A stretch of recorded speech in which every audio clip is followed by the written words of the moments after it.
తప్పేంటి? మాపై మీరెందుకు బలవంతంగా రుద్దుతున్నారు?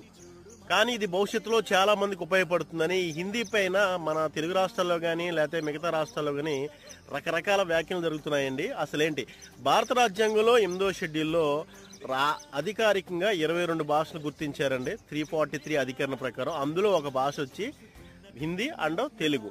హిందీ అనేది నేషనల్ లాంగ్వేజ్ కాదండి, అది అధికారిక భాష. ఇంగ్లీష్ వచ్చి 2వ అధికారిక భాష. అంటే గవర్నమెంట్కి సంబంధించినటువంటి ఎటువంటి ఉత్తర్వులైనా సరే హిందీలో కానీ ఇంగ్లీష్లో కానీ ఉంటాయని దాని అర్థం.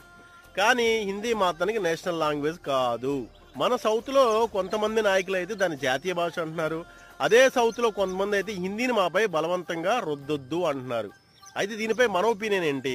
రీజనల్ లాంగ్వేజ్ పైన ఎప్పుడు పట్టుండాలి, భవిష్యత్తు కోసం ఇంగ్లీష్ నేర్చుకోవాలి, హిందీ అవసరమైతే నేర్చుకోవాలి అనేది కొందరి అభిప్రాయం. కానీ నేర్చుకుంటే తప్పేంటి? హిందీ మాత్రానికి జాతీయ భాష కాదు.